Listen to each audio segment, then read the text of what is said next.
banyak dosa, mau ke surga. Dulu Nabi Adam nyicipin buah khuldi, dikit aja nyicipinnya, salah, keluar dari surga. Antum ngaku banyak dosa, pengen ke surga, pengen masuk. Bagaimana cara kita mendapatkan ampunan dari Allah supaya semua dosa-dosa tadi dihapuskan? Kata Nabi, bypass cara cepatnya. Kalau di dunia ada cara cepat, di dunia ada pengawalan cepat, maka dalam rumus akhirat ada rumus cepat untuk mendapatkan ampunan dosa. Apa itu? Dapatkan rahmat Allah subhanahu wa ta'ala. Dan ternyata di antara rahmat Allah itu diturunkan di majlis-majlis ilmu. Diturunkan di majlis ilmu. Karena itu para ulama dulu, kalau ada orang banyak berbuat maksiat, banyak berbuat dosa, maka yang pertama diarahkan kepada mereka, datangi Syekh Fulan, datangi alim Fulan, datangi majlis ilmu Fulan, minta bimbingan kepada mereka untuk bertobat. Pernah ada seorang yang melakukan pembunuhan sampai dengan 100 orang dibunuh. Mabuk tak terlukiskan. Pencurian itu sudah kebiasaan. Zina dia praktekkan. Satu kali dia ingin taubat, terbersit di hatinya, saya ingin kembali kepada Allah subhanahu wa ta'ala. Maka apa yang terjadi? Dia datang kepada seorang syekh, dia bertanya, "Ya syekh, saya ingin bertobat, bisakah seorang seperti saya tobat?"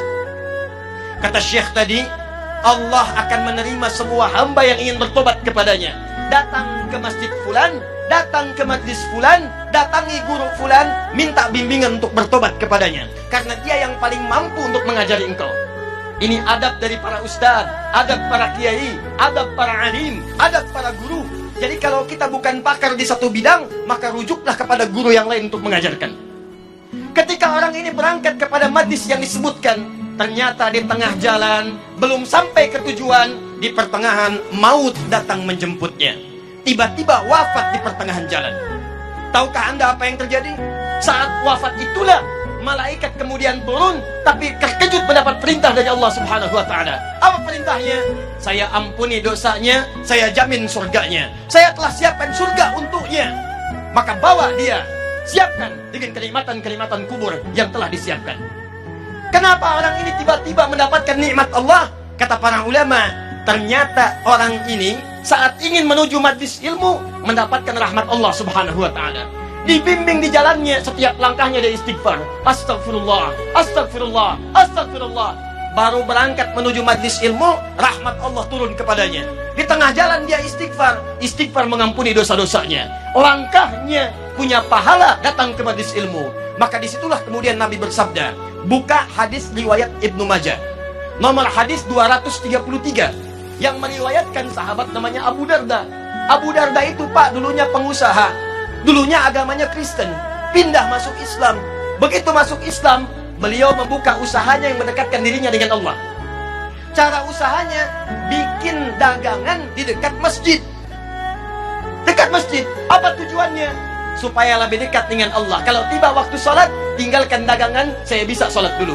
Kalau rizki nggak usah dipikirkan, Allah sudah atur. Setiap orang mau ke masjid, ada yang mampir beli makanannya, ada yang mampir beli dagangannya.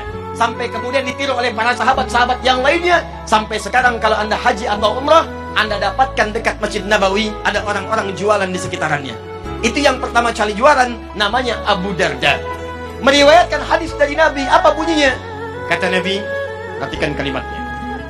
Man salaka tariqan yaltamisu fihi ilman, sahhalallahu lahu tariqan ilal jannah. Wa innal malaikata la tad'u ajnihataha ridan li talibil ilmi.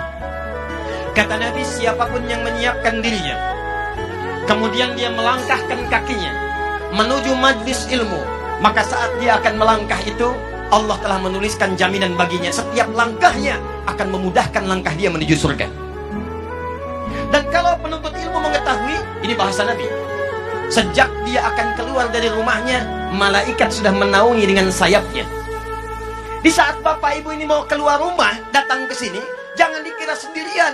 Malaikat sudah memberikan naungan sayapnya, mengiringi kepergiannya dari mulai berangkat ke rumah sampai dengan ke majelis ilmu.